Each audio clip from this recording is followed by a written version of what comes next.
There's this movie that just came out very recently, yesterday, called Dune Part 2, sequel to Dune Part 1. Both of these movies are based on the Dune novels that have come out.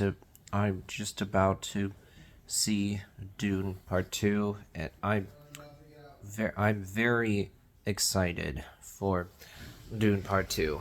Because, for one, I thought the first film was just so good. It's a adult, grown up sci fi that takes its time, where you feel like this is being done by one filmmaker with a vision, not a bunch of executives. It's not directed by a committee. It's a filmmaker with a vision that actually trusts the audience to be smart enough, to be patient enough to follow what's going on. And then you get to Dune Part 2, and it seems like there's probably going to be some more action. Dune Part 1 was the setup. It looks like Part 2 is going to be a lot of payoff.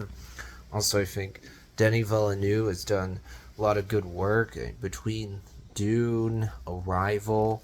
I like him as a director, and it's interesting for me seeing Timothy Chalamet both play the light-hearted character of Willy Wonka in Wonka that came out December 2023, but also do this more serious, dramatic role as Paul Atreides in Dune. Two very different performances, and think that I think it's very much refreshing that you get movies like Dune coming out nowadays, because almost every sci-fi fantasy film that comes out is part of a big franchise.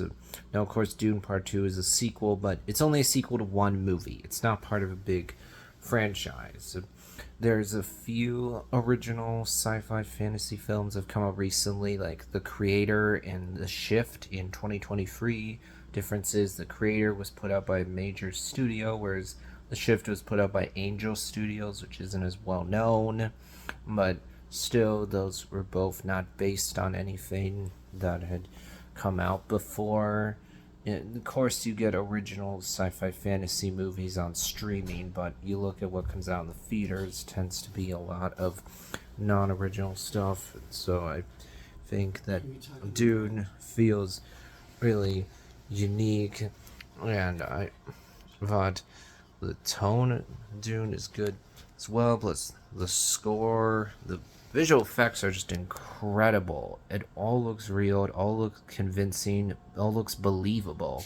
It's not a moment where you think, "Oh, this looks stupid, cheesy, goofy, unconvincing, unrealistic. This is shattering my immersion, my suspension of disbelief." No, you don't feel like that whatsoever. So I'm really excited for Dune Part 2, and especially seeing the very positive early buzz, the very positive reviews, makes me even more excited.